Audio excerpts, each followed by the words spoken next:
Então, hoje é o nosso segundo domingo, nós vamos falar sobre mediunidade. O nosso tema é conduta mediúnica. E antes que alguém diga assim, eu não sou médium, essa conduta serve para todos nós, tá? Ela é essencial aos médiuns, mas ela serve para todos nós. Nós temos aqui o nosso Birajara Fontan, lá do CEOI, as nossas vibrações de paz e harmonia para ele. Boa tarde a todos e boa tarde a todas. Que possamos vibrar nessa tarde, né, nesse dia que se consagra na Terra entre nós todos, o Dia dos Pais. Né?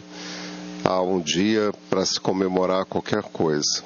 Seria, entre aspas, desnecessário, porque Dia dos Pais seria todo dia, deveria ser todos os dias, Dia da Mãe devia ser todos os dias, mas é bom que tenha um dia, referência, para a gente lembrar do nosso pai, da nossa mãe, seja lá de quem for. Mas hoje, por se tratar do Dia dos Pais, nós queremos homenagear o pai de todos, que é Deus. Né? Então, quando a gente pensa em Deus, principalmente nesse dia que se consagra aos pais, nós estamos, querendo ou não, pensando em todos os pais. E também sem esquecer que não é só os pais espíritos em vestes masculinas, mas também as mulheres que em alguma das suas reencarnações também vestiu roupagem masculina e dessa feita também foi pai. Né? Então, para todos nós, pais e mães que estamos aqui na Terra nesse momento, que possamos todos consagrar não apenas, né, a nossa família consanguínea, mas principalmente àquele que nos deu vida, porque foi aquele que nos criou, o nosso Pai maior, né, Deus. E hoje nós vamos, né, juntos aqui trabalhar um pouco da questão da mediunidade sobre a conduta mediúnica. Quando a gente está se referindo à conduta, isso já nos leva a alguém, porque quem é que pode ter conduta? Só pode ser alguém. Quem que pode trabalhar entre nós essa maneira, esse caminho, dessa forma que a gente vai, né, assim, proceder. Oi? É igual?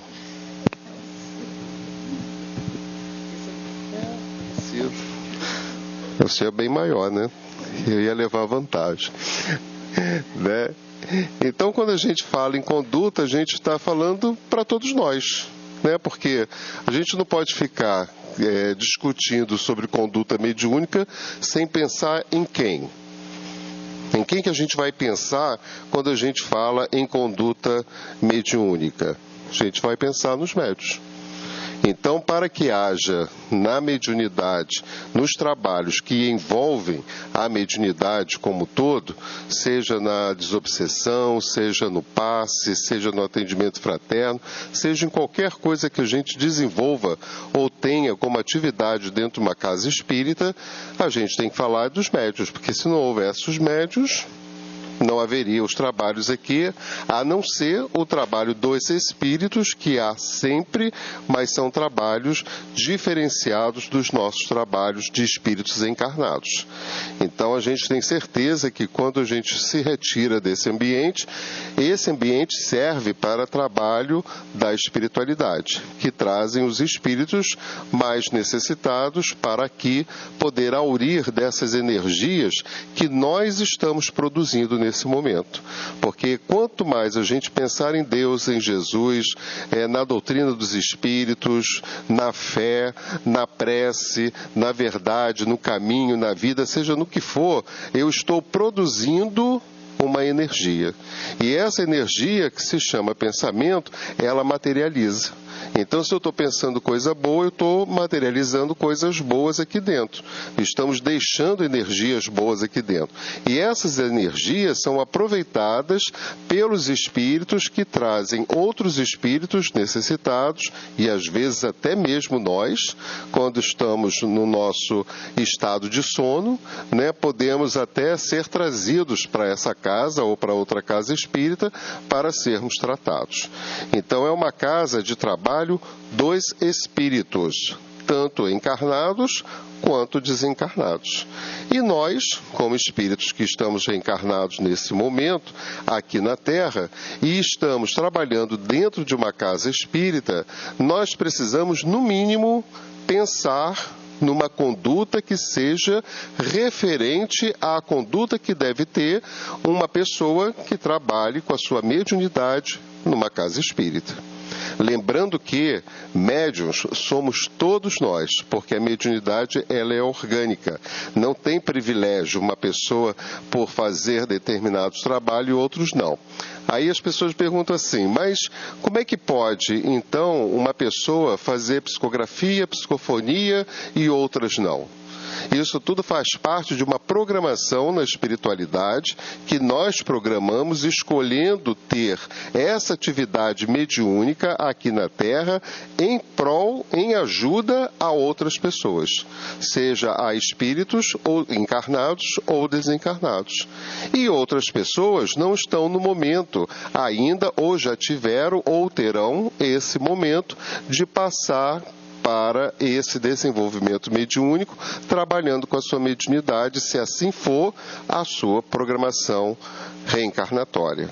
Então, se nós temos, quantos espíritas, eu já ouvi isso de alguns espíritas, dizerem assim, eu gostaria tanto de ser igual ao Chico Xavier, eu gostaria tanto de ser igual ao Divaldo Franco. Isso fica só na questão da vaidade, na questão da ostentação.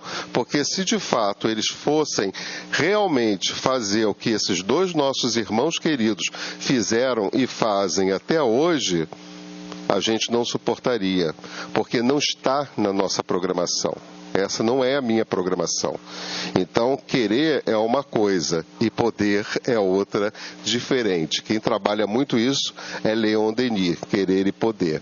Então, nós vamos aqui trabalhar um pouco dessa conduta, conversar um pouco sobre a conduta, se fazendo referência aos médios. Nós temos dois trabalhos que são dois trabalhos voltados para isso. Nós optamos por esse aqui porque eu acho que tem mais a ver e tem mais conteúdo também. O que vocês estão vendo aí? Eu sei que a gente não pode trocar, porque é como eu gosto de fazer, interagir. Mas como nós somos muitos aqui, fica impossível fazer. Eu gosto mais de trabalhos em grupos pequenos. Eu gosto de interagir porque eu gosto de aprender também. Então vamos olhar essa figura aqui. O que a gente está vendo aqui? Lógico que todo mundo deve estar vendo uma ponte. Não é isso? A gente pode dizer que o médium seria uma ponte? Sim, E eu estou aqui, o espírito está lá, e eu sirvo de instrumento, eu sirvo de transporte para que os espíritos possam se comunicar comigo de acordo com a mediunidade que eu possuo. A aptidão mediúnica que eu possuo. Então, se eu sou um médium voltado a ser psicográfico, eu vou trazer para mim os espíritos que vão me ajudar e me fazer as psicografias que são necessárias ao desenvolvimento ou àquela atividade que é necessária naquele momento, ou psicográfico ou isso. Vocês já pararam para pensar um pouquinho sobre essa questão, principalmente nós, os espíritas? Nós tivemos, todo mundo sabe que a doutrina dos espíritos, ela se iniciou através do espetáculo, do fenômeno, das mesas girantes, E Allan Kardec, com a sua inteligência ímpar, verificou que ali havia algo de inteligente e foi pesquisar e deu no que deu. A doutrina dos espíritos. E aí veio vários espíritos de escola, vários espíritos superiores, e trouxeram essa doutrina para todos nós. Não é doutrina kardecista, isso não existe. É doutrina dos espíritos compilada e codificada por Allan Kardec. Graças a Deus, esse nosso querido irmão aceitou essa incumbência que estava na programação dele. Caso ele falhasse, que poderia, como todos nós, falhar na sua incumbência, Leon Denis estaria a postos para ser aquele que traria para nós a doutrina dos Espíritos. Mas não tinha mais jeito. A doutrina teria que aparecer por ser a terceira e última revelação. Então, vem esses espíritos que, com a mediunidade de algumas pessoas e pessoas jovens, bem jovens, a gente não vai contar aqui a história do espiritismo, né? E traz, a partir e através desses espíritos, Fenelon, Agostinho, São Luís e tantos outros, até Joana de Ângeles, participou desse evento como um espírito amigo, tem lá 2 mensagens dela, né, na codificação. Então, todos esses espíritos nos trouxeram informações valiosíssimas. Agora, para pensar. Essa doutrina, ela é super nova, 1857 para cá. Eu penso, não sei se vocês concordam comigo, mas é para pensar e para refletir, eu penso que nenhum de nós aqui teve 2 reencarnações nesse período.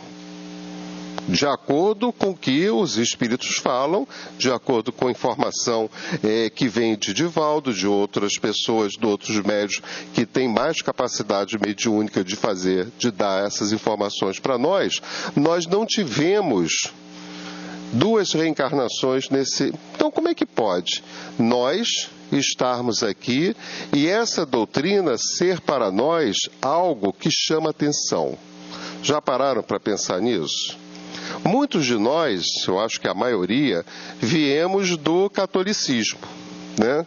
O que está vendo? Saiu? Ah, não faz isso não, senão você pode complicar tudo. Deixa verde mesmo, que é bom. Verde é esperança. Né? Tem um outro laptop aí, se quiser ir tentando, mas né, acho que perde tempo. Acho que o conteúdo equivale, não importa a cor, tá? Ainda bem que é verde, né? Rosa choque, né?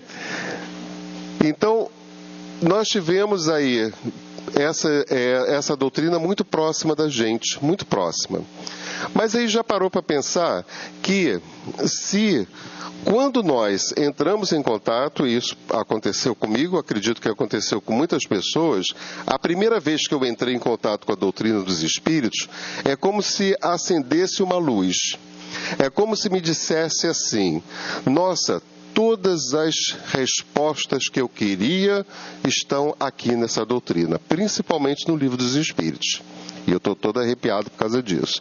Quando eu comecei a estudar o Livro dos Espíritos, a ler e a estudar o Livro dos Espíritos, eu ia cada vez mais ficando pleno, inchado dentro de mim mesmo. Porque determinadas questões que me atormentavam, que me deixavam sofrer e que eu não encontrava explicação em nada e nem em ninguém, aquilo me trazia um conforto.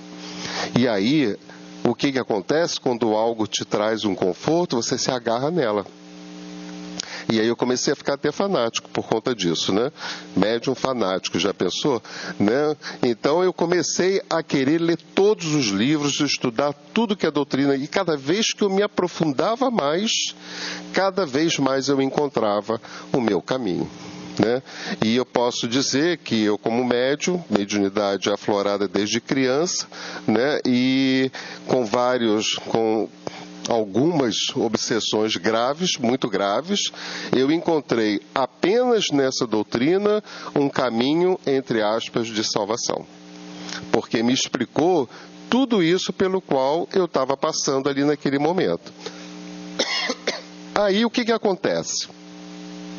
Vem a doutrina espírita, como a terceira revelação. Primeira, Moisés, né? Uma individualidade, que médium que era, trouxe os 10 mandamentos, e ser humano que era na época também trouxe a lei dos homens, olho por olho, dente por dente. Vem Jesus, sem querer derrogar a lei de Moisés, como segunda revelação, e traz apenas uma lei. Uma lei. Que lei é essa? Amar. né? Só que Jesus deve ter pensado assim: olha só, vamos facilitar a vida deles. E vamos fazer com que eles exercitem o amar em 3 sentidos: a Deus, ao próximo e a si mesmo. E a gente vem exercitando isso. Será que a gente pode dizer de verdade, todo sentimento profundo da nossa alma reencarnada aqui nesse momento, que eu acredito piamente em Deus? Que a minha fé é totalmente inabalável? Será que eu posso afirmar isso? Será que eu posso dizer que eu amo a Deus sobre todas as coisas? Será que eu posso dizer isso? Gente, isso tudo é reflexão, porque eu aprendi que a doutrina dos espíritos é pura reflexão, é para refletir, é para pensar. Não é algo para você ficar lendo e decorar e achar que é aquilo e acabou e ponto final. Kardec não disse isso para a gente. Kardec pediu para a gente pensar, refletir em torno de todos esses ensinamentos. E aí tá. Vem Jesus com essa lei sem querer derrogar. Vem a doutrina. Aí Jesus diz para a gente: olha só, não vou poder explicar e falar tudo para vocês agora porque a gente não ia entender mesmo. Se o que ele já falou há 2019 anos até hoje a gente não entende, quanto mais outras coisas que ele teria que falar naquela época, a gente não ia entender mesmo. Jesus falou sobre reencarnação? Não, né? Então, naquela época, a gente não entenderia o que seria essa tal de reencarnação. E essa tal de reencarnação explica tudo que a gente possa querer de explicações para a nossa vida de hoje, né? E aí vem ele dizendo que traria o Consolador prometido para todos nós. E esse Consolador vem na figura do Espírito de Verdade. A doutrina dos Espíritos está aí para todos nós. Tudo bem. O que acontece? No segmento, a Terra está numa velocidade muito grande, que já está quase entrando na categoria de regeneração. Está tudo muito acelerado, a gente está percebendo isso, né, em todos os sentidos. Chega Chico Xavier com 400 livros psicografados. Né? Psicografados, 400 livros, mais de 10 mil textos de Emmanuel psicografados, psicografia, mediunidade de psicografia. Vem Divaldo Franco com a psicofonia e a psicografia, mais metade ou menos da metade do que Chico fez com relação à psicografia, porque a função do Divaldo, a programação dele é divulgar a doutrina dos espíritos no planeta através da oratória. Por isso que ele não tinha muito tempo para poder psicografar, e assim mesmo psicografou mais de 200 livros, né? E aí o que acontece agora? Será que dá para alguém pensar no que está acontecendo hoje em questões de mediunidade? Segundo os espíritos, a mediunidade do futuro, ou seja, hoje, a partir de hoje, porque amanhã já é futuro, a mediunidade do futuro é mediunidade intuitiva.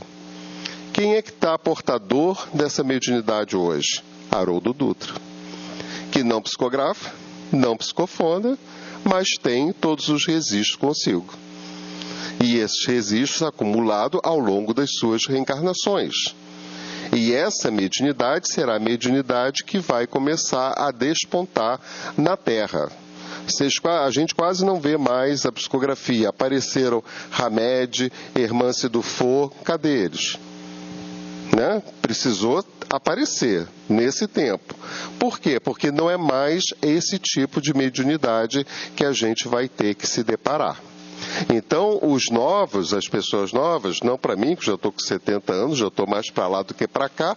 Então, as pessoas, os jovens que estão aparecendo, eles vão experienciar uma mediunidade intuitiva. O que é uma mediunidade intuitiva? Eu carrego dentro de mim vários registros, todos os registros, ao longo das minhas várias reencarnações, e elas adormecidas, entre aspas, no meu inconsciente, lá no meu inconsciente, né, porque eu não caberia tudo no meu consciente, e com os espíritos próximos a mim, eles vão me inspirando e eu vou acessando esses meus registros.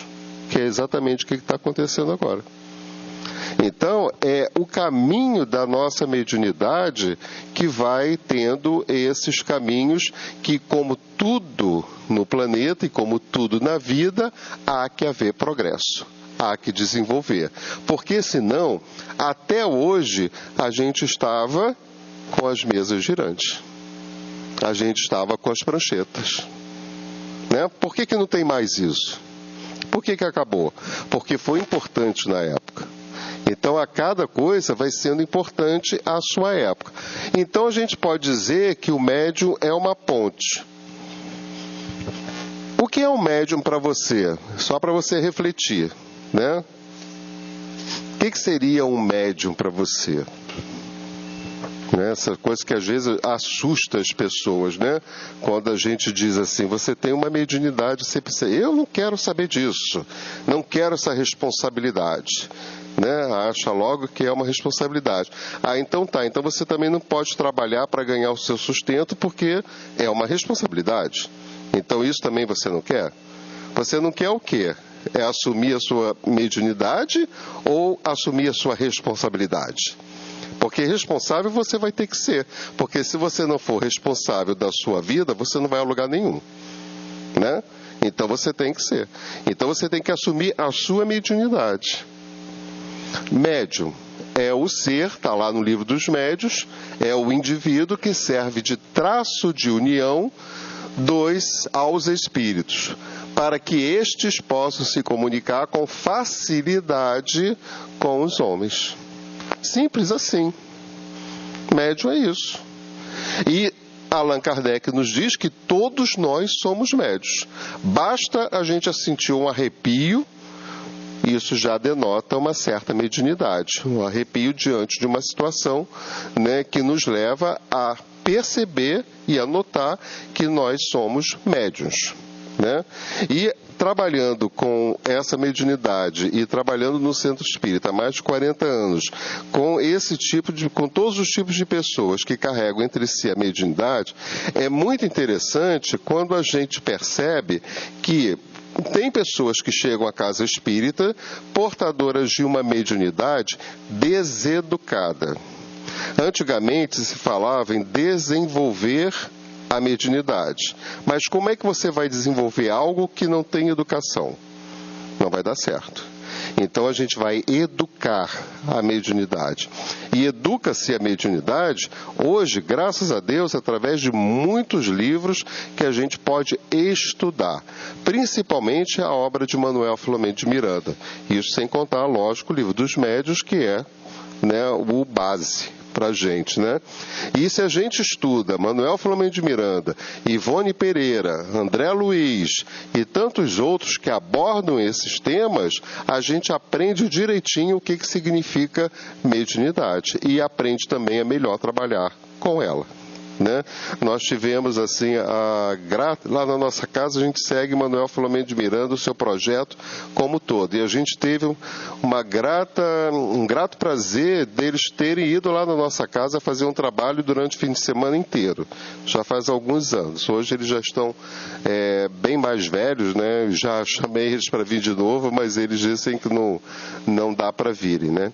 E me convidaram, eu também passei uma semana na Mansão do Caminho, visitando todos os trabalhos mediúnicos junto com o Divaldo Franco e com eles, né, para aprender o trabalho como se fazia na mesa de desobsessão, nos tratamentos, né, magnético espiritual e por aí vai. Então, lá na nossa casa é obrigatório o trabalho, o estudo desses espíritos para quem quer trabalhar com a sua mediunidade. Nós temos 6 mesas de desobsessão e um tratamento magnético espiritual. Nossa casa só tem 25 anos, né? São 160 trabalhadores, então a gente vai distribuindo desse jeito. Mas o que a gente estava falando? Chegam na casa pessoas, entre aspas, desequilibradas. E aí, como que a gente vai detectar se esse desequilíbrio é proveniente do seu psiquismo ou se esse desequilíbrio é proveniente da mediunidade não educada? Né? Se a gente não se preparar para isso, Então, eu estudo muito, eu sou economista, sou psicólogo, vários cursos em várias áreas no Brasil, no exterior, e por aí vai, porque eu quero saber, eu quero aprender. Então, só da gente entrar em contato com toda essa bibliografia, com toda essa literatura, que está tudo aí à nossa disposição, a gente detecta imediatamente. E eu tive bons professores, né, Altivo, Divaldo, Amazonas Hércules e vários outros, que me ensinaram muitas coisas, né, principalmente na questão da sensibilidade. Então, é um equívoco quando a pessoa chega na casa espírita, todo o, digamos, problema dela se baseia no seu psiquismo.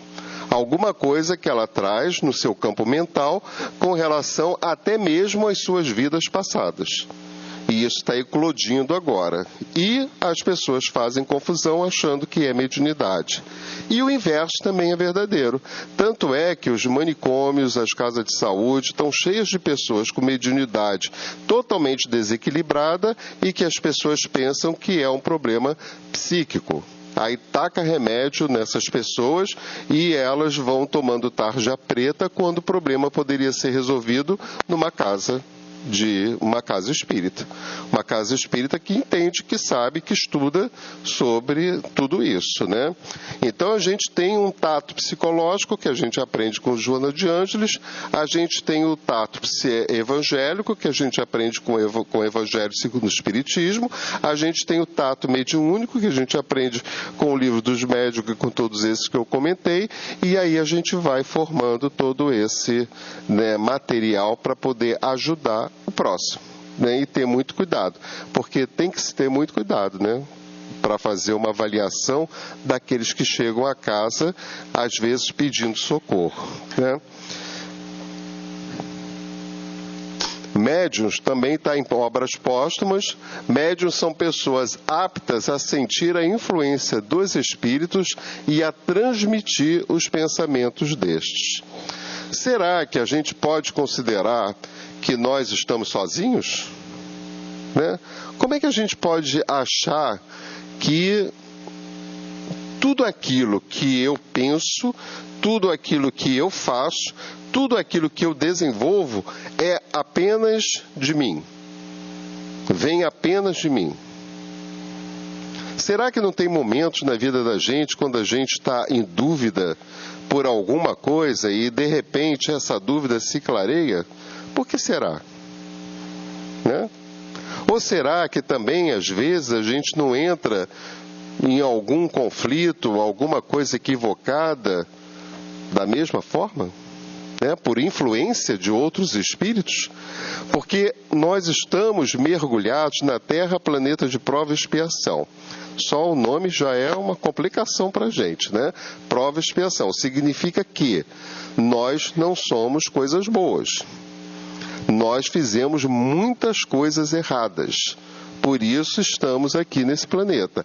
Para quem entende, não só para quem entende, mas também para quem aceita, fica mais fácil a gente encontrar um caminho de solução. Se você não entende, se você não aceita, vai ficar reencarnando até chegar a essa conclusão. Porque eu não posso admitir para mim, na minha vida inteira, que eu percorri toda essa reencarnação sozinho. E quando eu falo sozinho, não é só sem a presença dos encarnados. Esses facilitaram, me ajudaram e me prejudicaram durante o processo da minha reencarnação. Mas, e aqueles que não teve o envolvimento dos encarnados? E para que isso aconteça, é necessário que eu abra as brechas. É necessário que no meu psiquismo eu abra um campo de atuação para esses espíritos. Se é mais fácil, bem mais fácil, por conta do estágio que a gente se encontra, né, aqui na Terra, planeta de prova e expiação, é mais fácil eu abrir um campo para atrair os espíritos mais equivocados do que aqueles que estão querendo de fato me ajudar. Qual é a diferença?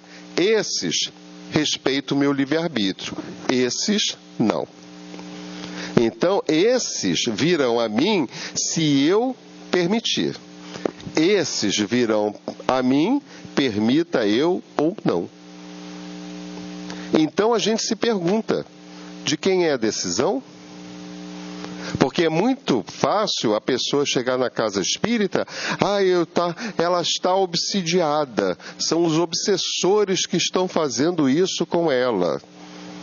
Nenhum obsessor faz nada com ninguém sem que a pessoa permita que isso aconteça, a não ser que a pessoa tenha um desvio mental que permita que ela não possa pensar de outra forma, a não ser na forma que ela vem pensando, atraindo aquela pessoa. Mas isso não é o normal. Não é a regra, é a exceção.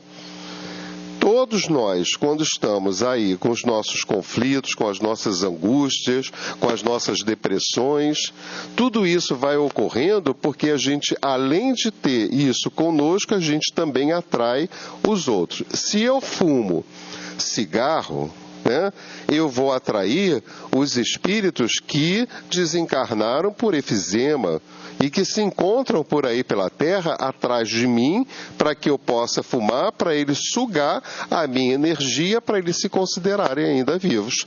Se eu bebo, a mesma coisa. Se eu faço sexo desregrado, a mesma coisa. Se eu como demais, a mesma, e por aí vai. E por aí vai. Então depende de quem? Depende deles? Não, depende de mim. É aquela velha história, né? Diz-me o que pensas, que eu te direi com quem andas. Né? Porque vai tudo daqui. Isso aqui, quando se manifesta, quando a gente pensa, eu estou emitindo uma energia. Essa energia, ela se materializa. Para que eu pudesse ter a cadeira, antes eu pensei na cadeira. Ela se materializou. Não é chegou aqui e fez isso, não. E materializou no sentido de que eu construí porque eu pensei. Eu elaborei porque eu pensei. Então, se eu quero uma vida melhor para mim, uma vida de mais alegria, uma vida de mais paz, uma vida de mais... Para de pensar no outro e pensa em você. Porque a gente tem perdido muito tempo achando que o outro é que tem que mudar e não eu. Né? Quem tem que mudar sou eu. Não é o outro. Se lá o presidente dos Estados Unidos declara, o problema é dele lá, não é meu, eu não posso fazer nada. Agora, eu posso interromper a minha guerra interna. Qual é a minha guerra interna? Ficar com raiva dele, né? Querer que ele morra, querer que ele perca. Olha o que eu estou produzindo, a minha raiva. Então, eu estou provocando em mim uma guerra interna. Por uma guerra externa que eu sou impotente, que eu nada posso fazer. Está claro, gente? Seria assim uma coisa muito interessante se alguém, né, que fosse assim num planeta conhecido, lançasse esse apelo. Todos os dias, às 6 horas da tarde, no horário de cada país, de acordo com o fuso horário, todo mundo pararia o que está fazendo e faria uma oração. Vocês já imaginaram a energia? Como é que se modificaria? Isso é querendo alto. Mas aí a gente volta para cá. A gente está fazendo isso agora? Como é que está o seu evangelho no lar? Como é que está a sua frequência na casa espírita, o seu trabalho para ajudar o próximo? Como é que anda isso? Né? Quantos por cento você se dedica à sua vida material? Quantos por cento você se dedica à sua vida espiritual? E a gente não pode esquecer, porque se a gente se dedica 80% à vida material, que é praticamente o que a gente acaba por fazer, por uma questão de sobrevivência, ou por uma questão de repetição de hábito, eu tenho só 20% de vivência nessa reencarnação da minha vida espiritual. Eu vou desencarnar. Eu vou morrer. E quando eu desencarnar, eu vou levar o quê? 20%. 80% eu vou deixar. Valeu a pena? Aí cada um é que tem que perguntar de per si, né? Será que vale a pena eu passar uma reencarnação inteira me esforçando para deixar 80% aí e levar 20%? Então, isso é uma reflexão que a gente tem que fazer. O quantos por cento eu estou dedicando? Por quê? A minha vida verdadeira não é essa.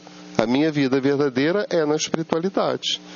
E se eu vou partir para a minha pátria verdadeira, eu só vou levar 20%. Se levar 20%. Né? Então é algo para a gente parar para refletir e para pensar. Ser médium é tornar-se instrumento. Isso não tem como, a gente tem que se tornar um instrumento. Não tem privilégio. Eu sou de um tempo, né, que às vezes nas casas espíritas tinha o tal do médium principal, né, que é aquele que era o mais forte, recebia, né, mais poder. Hoje a gente está vendo o que significa ser um médium principal, né? Então não existe isso. Todos nós somos médios, ponto. Ninguém é mais forte do que ninguém, porque cada um tem a sua carga a ser cumprida. Então é nivelado, não tem isso de ser o médium, chega na casa espírita, eu tenho que falar com fulano de tal, porque ele é que dá o passe mais forte. Ele é que cura, ele que... Não existe isso mais, né? Isso já houve uma época que foi assim, que de repente era necessário que fosse assim, até para atrair as pessoas. Eu conheci...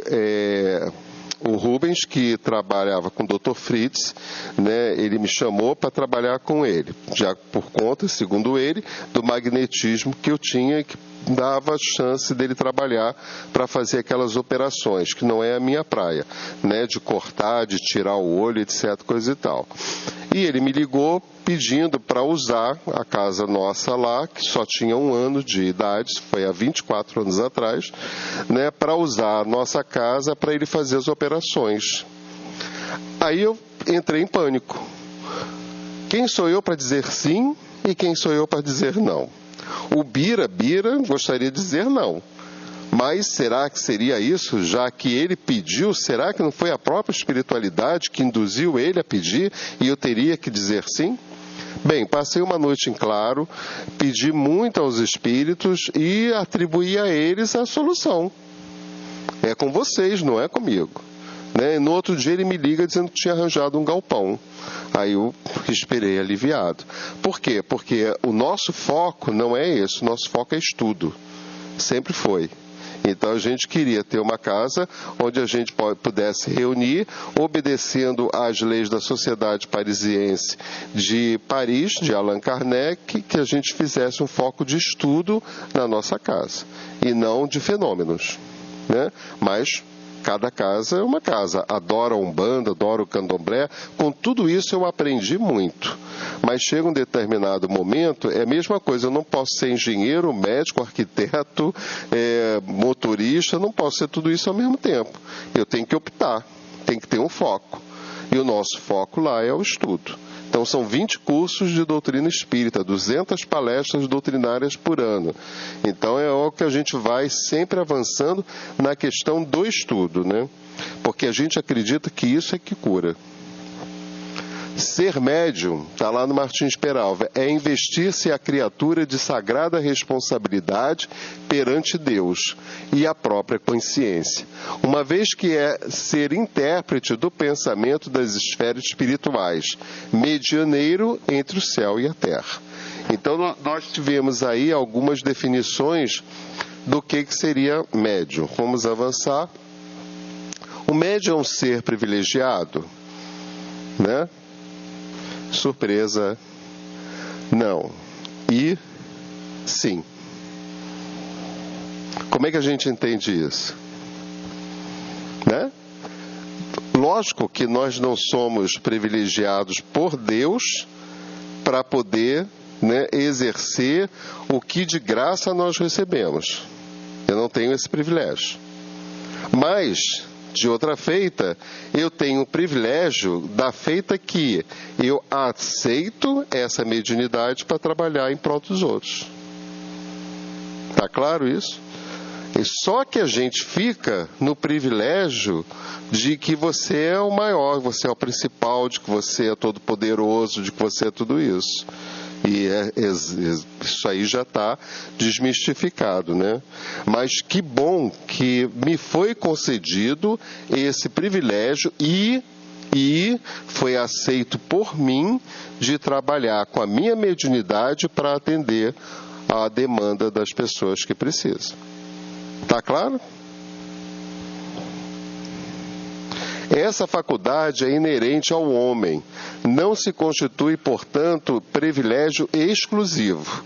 Por isso mesmo, raras são as pessoas que dela não possuem alguns rendimentos, né? Ela não tem privilégio exclusivo, porque raras são as pessoas que não têm algum rudimento disso, porque todos somos médios.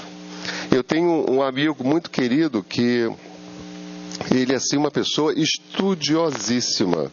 Ele sabe, e ele sempre fala assim, né? Eu sou um médium de pedra, eu não sinto absolutamente nada, nem arrepio eu sinto. A gente pode considerar que esse é um daqueles que não tem rudimentos. Mas olha só que interessante. Provavelmente ele não tem esses rudimentos, essa capacidade para exercer um trabalho com a sua mediunidade, porque a mediunidade dele, entre aspas, é para ser utilizada no estudo, para ensinar para a gente. Então ele é responsável pela medicina espiritual do Leon Denis. Então ele estuda isso há muitos anos.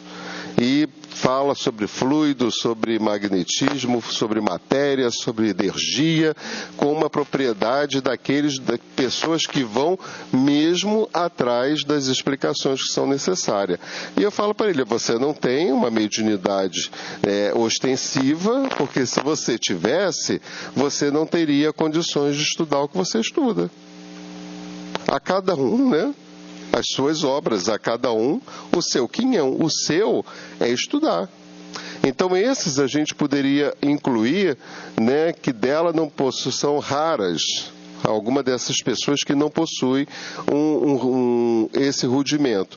Se as pessoas estão assim, se você assiste um filme, né, e esse filme te traz um nível emocional tal e você chora com relação a esse filme, aquela imagem que você sabe que é ficção que você está vendo ali, ou novela, né, ou qualquer coisa que o valha, se você chora naquele filme, você está ali provando que você tem um rudimento mediúnico.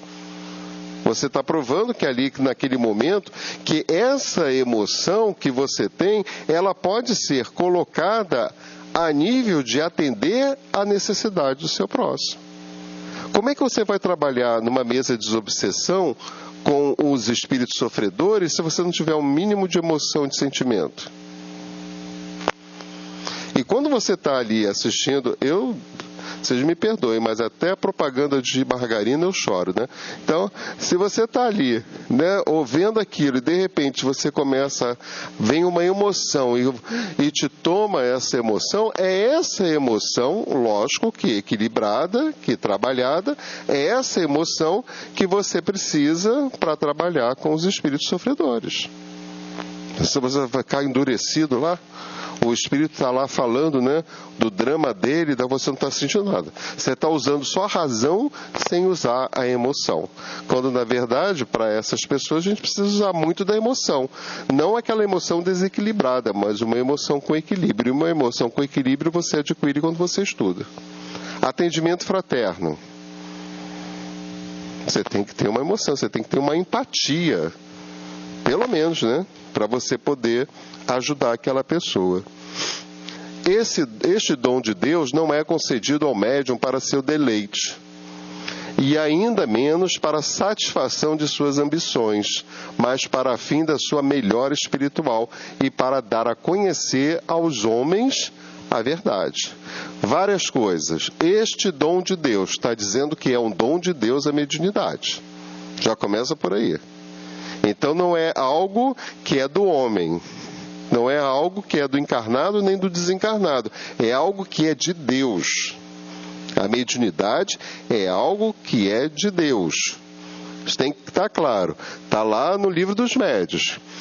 Concedido ao médium, não é concedido ao médium para seu deleite. Eu não estou ali para me divertir.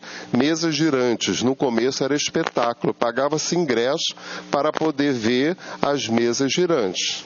Era um espetáculo. Então essa mediunidade, porque tinha médiuns ali com efeitos físicos, essa mediunidade que as pessoas tinham ali de efeitos físicos, elas não estavam ali para se divertir. Mas tudo tem que ter um começo, né? Então, graças a Deus, começou dessa forma. Porque a gente poderia até hoje não ter ainda ter entrado em contato com essa doutrina. Para a satisfação das suas ambições. Nossa, minha mediunidade, ela é fantástica. Eu trago a pessoa amada em 10 dias, mas vai custar R$500. Não, eu desfaço esse trabalho, mas custa R$600. Essas pessoas que trabalham, elas têm mediunidade. Eles têm mediunidade. Eu já cansei de ir para lugar, porque eu sempre fui curioso, sempre quis saber muito, né? Já cansei de ir para lugares, joga o búzios, joga lá o búzio. E acertava muito.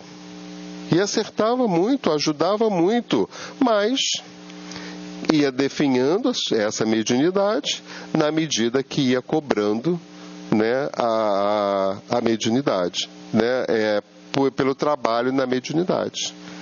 Né? Então é algo que é santo, isso não pode envolver dinheiro com relação a isso. Eu sei que parece que em Londres, para se dar passe, paga-se. Eu visitei uma cidade nos Estados Unidos chamada Lilydale, que é uma cidade espiritual, e lá tudo que é voltado para a mediunidade é pago. Tudo. É uma cidade que você, para entrar, tem que pagar. Já começa por aí. E lá tem vários, né? Tem um anfiteatrozinho e tudo, mas é tudo pago. Na Europa, eles praticamente não admitem em alguns lugares que você faça esse serviço de graça. Eles não admitem isso, né? Tem que se pagar. Mas isso eles vão chegar lá. Aí Chico Xavier. Chico Xavier é um porta-voz de Deus. Olha o que ele diz. Uma besta encarregada de transportar documentos dos espíritos. Chico Xavier.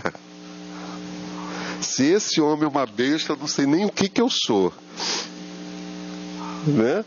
Uma minhoca, sei lá, qualquer coisa nesse sentido, né? Mas era como o Chico, entre aspas, se defendia. Eu fico imaginando os ataques psíquicos que esse homem recebeu. Que se ele tivesse o bichinho da vaidade, e isso aconteceu comigo, né? Eu não sei quem eu sou, eu vou me conhecendo à medida que eu vou tendo as minhas experiências e observando as experiências daqueles que estão à minha volta. Então, no começo da minha mediunidade, que era aflorada, encostava a mão e a dor passava. E aí as pessoas brigavam para tomar passe comigo. E aquilo tudo me assustava. Por quê? Porque eu não tinha estudo. E aí começou o quê? Eu me senti todo poderoso.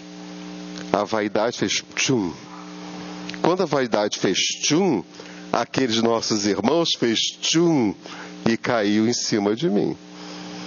E quase me leva ao suicídio ou à internação. Né?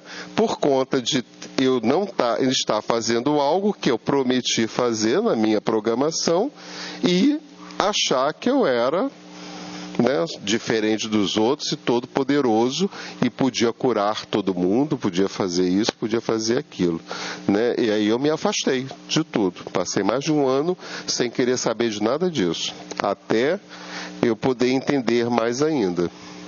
Um iluminado? Não, uma tomada entre dois mundos.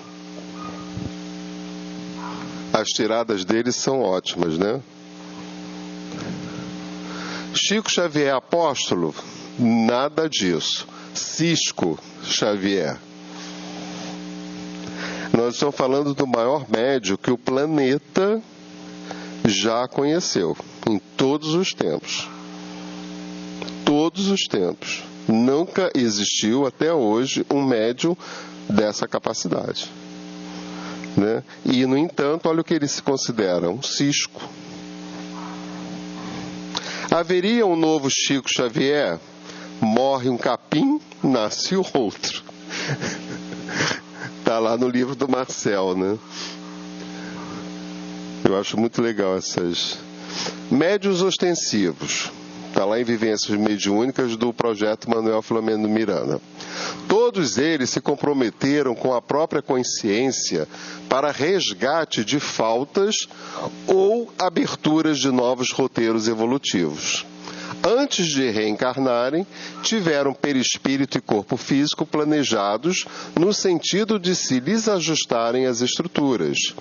Foram adestrados para o trabalho, receberam instruções, apropriaram-se das ferramentas de que necessitam para se reajustarem com a vida. Nós vamos desencarnar, vamos para o plano espiritual. Chegando no plano espiritual, chegando a nossa vez da erraticidade de reencarnar, se eu tiver que reencarnar como médium, eu vou me comprometer com a minha consciência com relação ao trabalho que eu tenho que fazer. Eu vou, antes de reencarnar, ter o meu perispírito preparado para que eu possa trabalhar com essa mediunidade. Eu vou me adestrar, eu vou aprender, vou receber instruções para que eu possa me utilizar dessa mediunidade como ferramenta no trabalho que eu vier a desenvolver no local onde eu for reencarnar. Então não é uma coisa que é assim, né? Não, vai lá, reencarna como médium, tudo bem, né? E a gente fica impressionado como pessoas, né, com capacidades mediúnicas maravilhosas que poderiam estar ajudando muita gente com essa capacidade mediúnica e, no entanto, né, não vêm para o trabalho e prometeram, né, e se prepararam para isso. Mas chega na Terra, isso não é questão de ser fácil, não, mas dá para entender. Você chega aqui na Terra, né, e você começa a pensar e a participar dos eventos que a Terra te proporciona. Se você guarda dentro de você requisitos de outras reencarnações muito fortes de atendimento às questões materiais, você vai cair. É presa fácil. Mas se você já se preparou a partir de várias reencarnações, não é só numa e também não é só através desse preparo. Esse preparo a gente faz porque a gente pediu para reencarnar como médium. Mas eu tenho outros registros. E se esses registros são muito fortes dentro de mim, e eu estou num planeta onde se privilegia mais a matéria do que o espírito, dificilmente eu vou conseguir, né? Porque eu vou ser puxado o tempo inteiro para isso. Eu preciso ser muito forte. É por isso que nas minhas orações eu sempre peço só uma coisa para Deus, que Ele me dê forças para resistir às minhas tentações. As minhas tentações.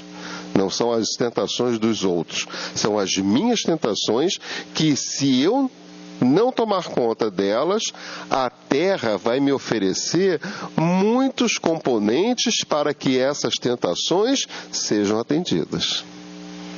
E aí eu vou. E não é fácil. Ninguém disse que é fácil. Há momentos em que a gente quer jogar tudo para o alto e quer mergulhar de cabeça aqui. Porque é muito forte isso dentro da gente. O que a gente faz para amenizar, para minimizar isso que a gente carrega dentro da gente? Exatamente o que a gente está fazendo aqui agora. Um domingo à tarde, nós temos vários homens aqui, no Dia dos Pais. A gente está aqui por quê? Por que você está aqui? Faz essa pergunta para você. Por que você está aqui? O que você veio fazer aqui? O que você veio buscar aqui? Nesse domingo à tarde? Não tinha nada que fazer? Vai dar tempo para ver Faustão? né? O tempo permite, o que você veio fazer? Porque eu posso dizer para vocês que eu não vim aqui por causa de vocês. Isso hoje eu já sei. Eu vim aqui por minha causa. Se eu venho aqui por causa de vocês, eu estou criando uma expectativa que eu não vou conseguir cumprir. E vou me dar mal. Então, cada um de vocês é que deve saber por que vocês vieram aqui. O que vocês querem? O que vocês querem dessa casa? O que vocês querem dessa doutrina? Não é por aí, gente? Eu vim aqui por minha causa, eu não vim aqui por causa de vocês. Eu não tenho a menor prepotência nem arrogância de achar que eu vou mudar o comportamento, a cabeça de quem quer que seja. Isso é um problema que é de vocês, não é meu. Já me dá muito trabalho ter que mudar a minha. E a gente passou várias reencarnações nesse processo. Eu estou aqui numa família de base, pai, mãe, irmão, aí uma mulher está aqui na família de base, aí a gente se encontra, cada um carregando consigo o seu potencial de educação, de instrução. Tá rindo, né? Tá. Então a gente se encontra debaixo do mesmo teto. Aí quando a gente se encontra debaixo do mesmo teto, é que a gente vai ver que o que eu adquiri aqui e o que eu adquiri aqui, algumas coisas não são compatíveis. Aí o que acontece? Ao invés da gente conversar e cada um ceder um pouco, não. Eu quero mudar você para que você seja do jeito que eu quero que você seja. Eu quero mudar você para que você seja do jeito que eu quero que você seja. Ninguém consegue isso, gente. É por isso que a gente está desse jeito. Porque a nossa preocupação é querer mudar o outro. A nossa preocupação é querer mudar o governador, querer mudar o prefeito, querer mudar a cabeça de fulano, de ciclano, bertano. Se eu não consigo nem mudar a minha, né? Então vamos fazer um esforço para a gente cada vez mais mergulhar dentro de si. Naquela sequência que eu fiz das revelações, Chico veio com 400 livros, 10 mil textos de Emmanuel. Logo depois aparece quem? Joana de Ângeles. Qual é a proposta de Joana de Ângeles? Autoconhecimento. Chega de mandar Messias, chega de mandar religião, chega de mandar doutrina, chega de mandar leis, chega de mandar livros, chega, porque tudo isso já está dentro da gente. São 2019 anos de aprendizado. Será que em 2019 anos nós não conseguimos aprender nada? Estou parecendo pastor, né? Chega. É que eu me empolgo mesmo. A faculdade lhes é conferida para crescerem moralmente e se colocarem a serviço dos espíritos, servindo-lhes de intérpretes. Auxiliam no trabalho de transformação moral da terra. São lunetas de grande alcance, proporcionando se enxergue a alma imortal. Serão pontes, lembra da ponte? Serão pontes de consolo. Então olha quanta coisa a gente pode aí pensar e refletir.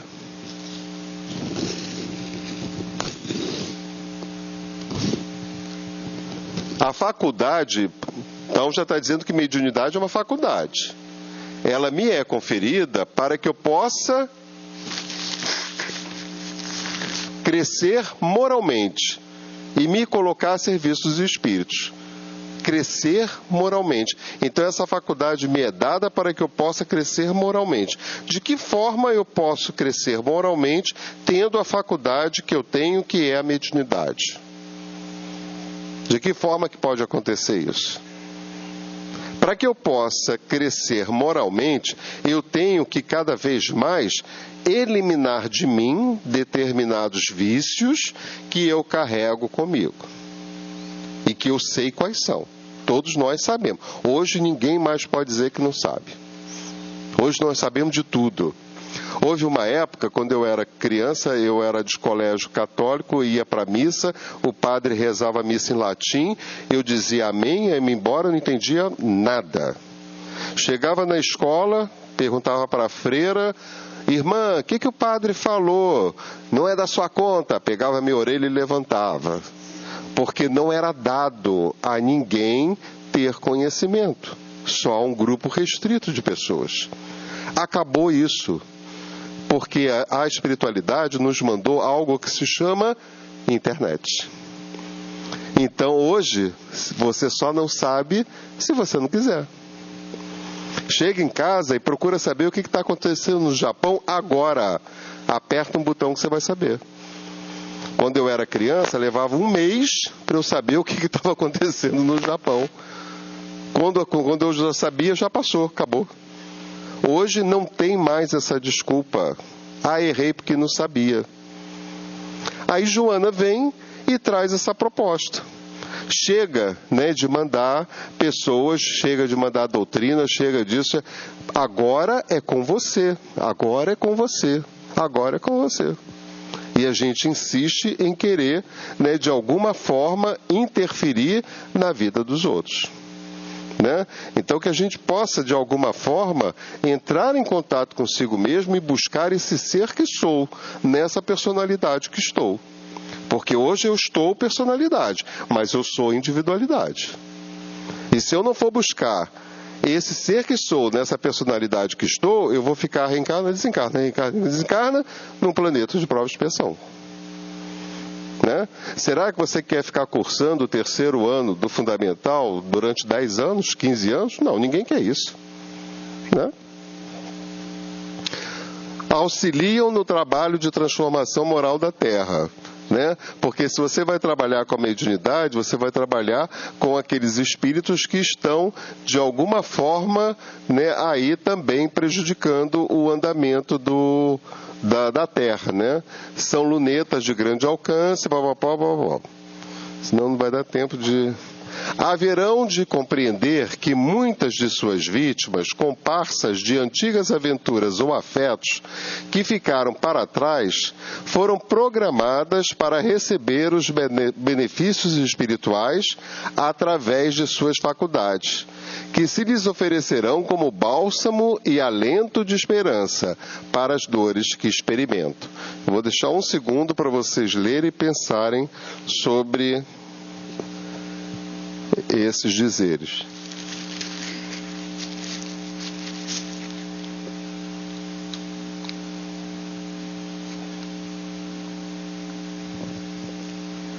Vamos lá?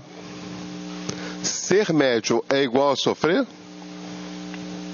Antigamente a doutrina do espírito era assim. Meu pai também foi doutrinador, ele doutrinou durante 50 anos.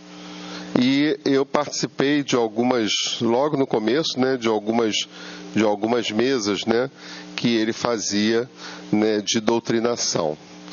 E uma das coisas que eu percebia, os médiuns, quando chegavam para trabalhar, eram todos, muito para baixo, fechado, roupas escuras, taciturnos, Não é hoje que a gente expressa a nossa mediunidade com alegria, com satisfação, com prazer, Então o médium antigamente tinha que passar esse atestado de pobre, de sofrimento, parece que dava para ele um status maior e melhor, com relação a isso, que graças a Deus, é por isso que o estudo é fundamental, que explica a gente. É totalmente destituída de legitimidade a informação, Joana de Ângeles. As dores que parecem acompanhar os médiuns que se afeiçoam ao trabalho do bem na Terra têm sua origem em suas existências anteriores, sem nenhum compromisso com a faculdade. Se fosse assim, Chico Xavier não passava pelos problemas físicos pelo qual passou, Divaldo Franco também não, Quem tem isso daí é um acerto que o espírito vai fazendo ao longo das suas encarnações para se ver livre daquilo que ele cometeu como registro nas suas outras reencarnações. Tem nada a ver com a faculdade mediúnica, Caso não exercessem o ministério, os mesmos padecimentos os alcançariam. Se eles não exercessem, se não fosse médium, se não trabalhasse, quer dizer, sendo médium, mas não trabalhando, teria do mesmo jeito, convocando a reparação dos delitos antes perpetrados. A mediunidade exercida com responsabilidade diminui o resgate daqueles que se encontram comprometidos com as soberanas leis, em razão das admiráveis contribuições de que se fazem portadores, atendendo os padecentes de ambas as esferas da vida, a material e a espiritual.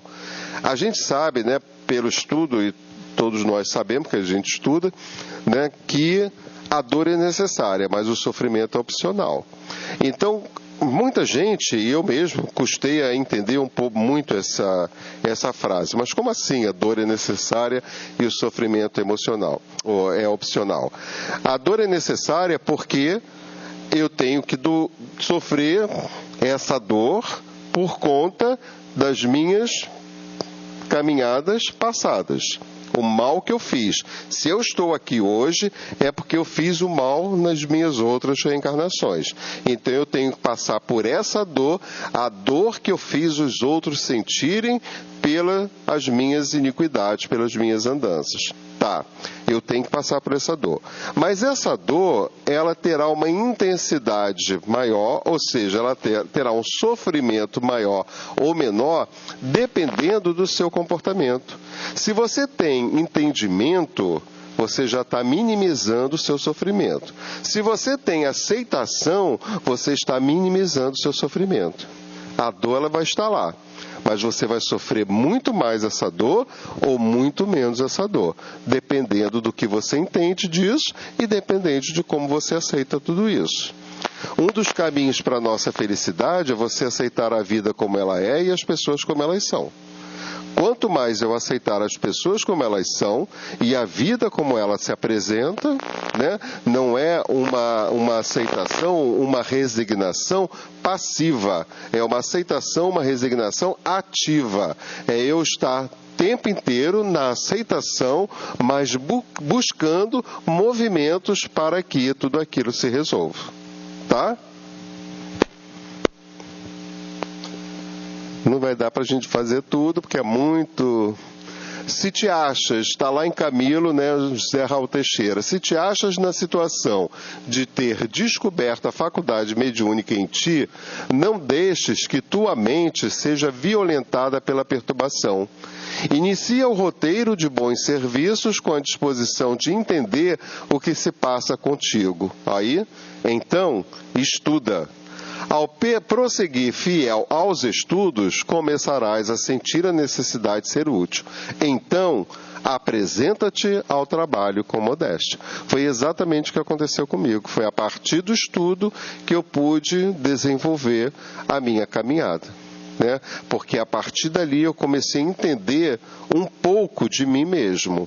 Agora, eu só posso entender mais e mais de mim mesmo diante das experiências pelas quais eu passo. Eu não sei se uma pessoa pisar o meu pé, qual vai ser a minha reação. Eu não sei se um ente querido meu desencarnar, eu não sei qual vai ser a minha reação. Mas eu estou me preparando para que essas reações sejam reações ditas normais. Tá?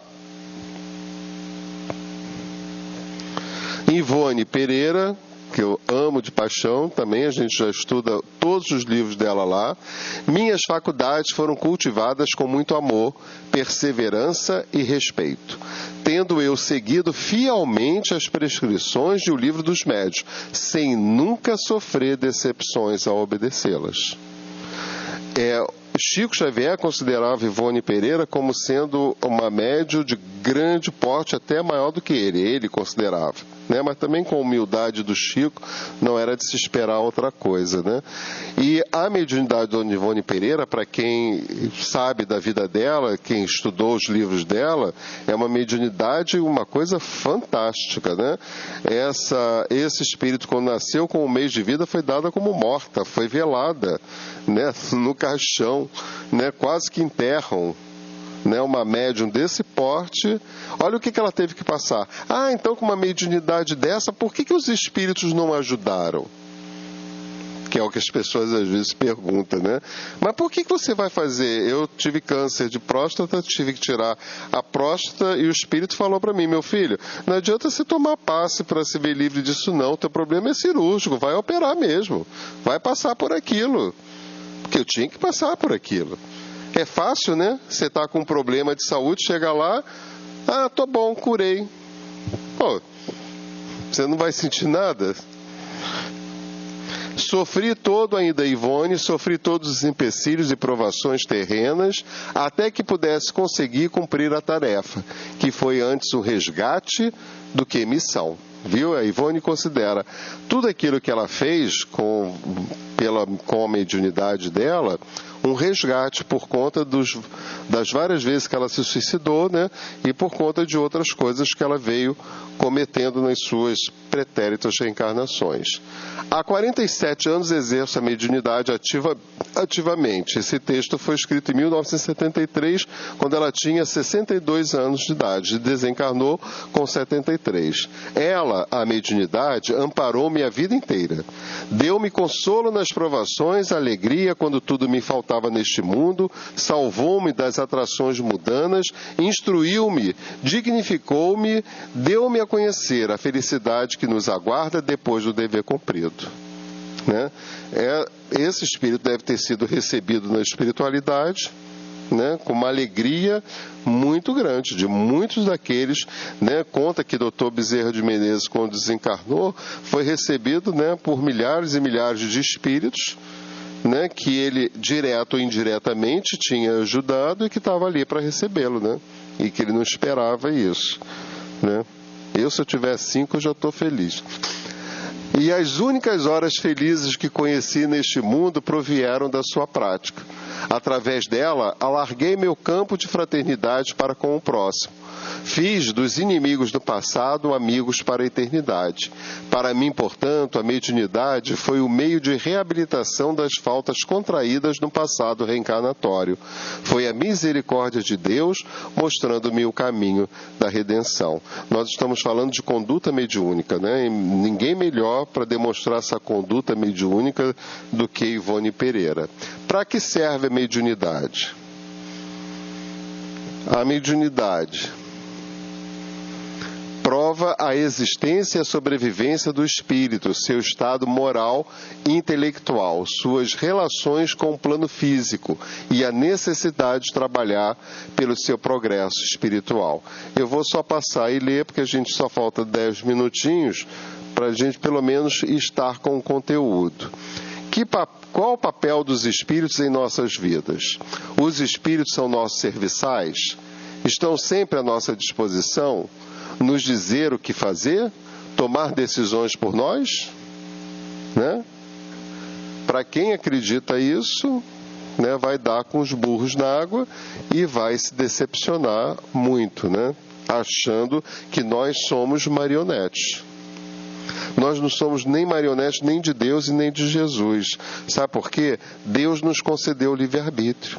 Se Deus nos concedeu o livre-arbítrio, não foi para Ele manipular.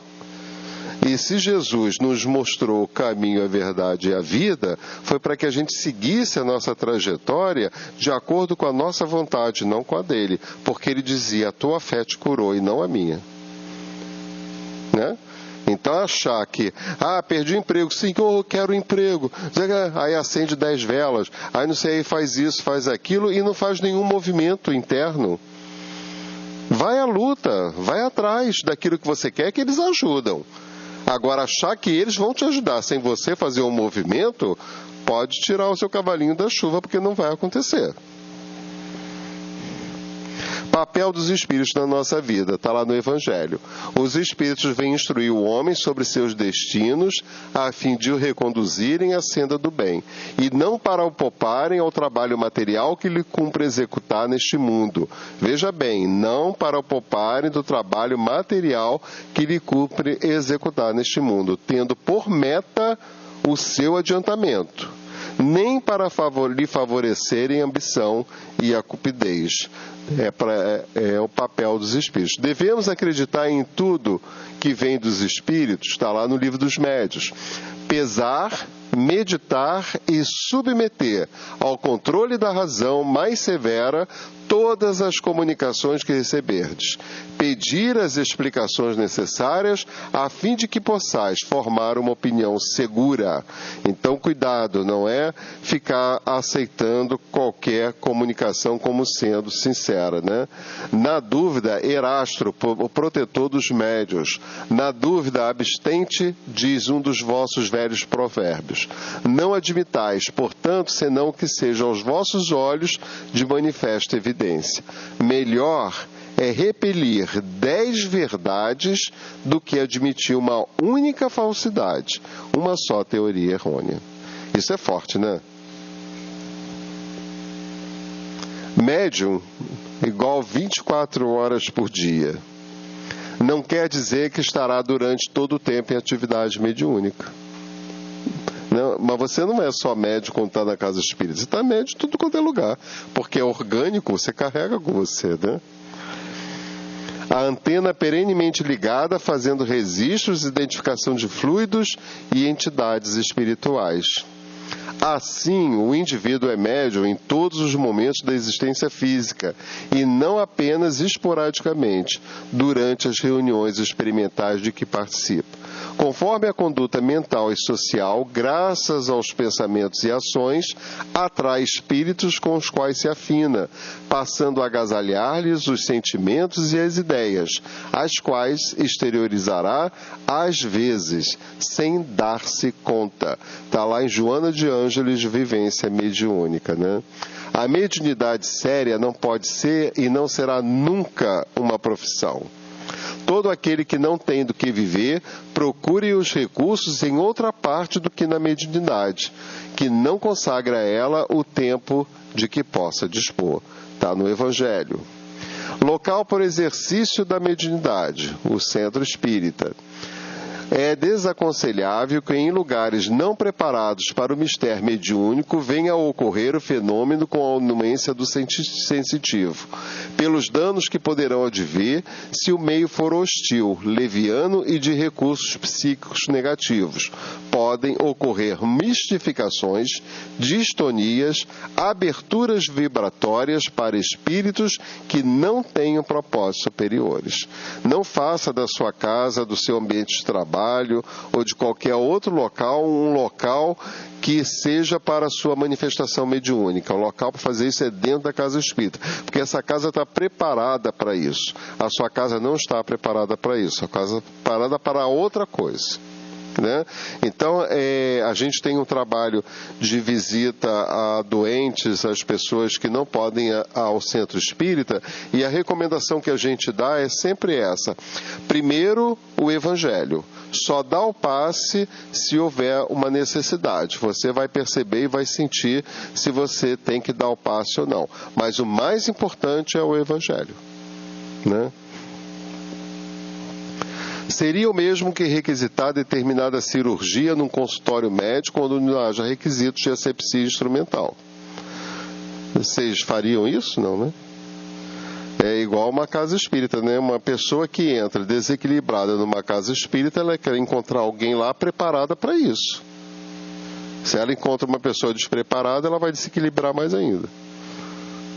Portanto, a casa espírita é o lugar ideal porque ali os benfeitores colocam equipamentos de socorro de emergência. Estão entidades zelosas que se postam para defender o recinto.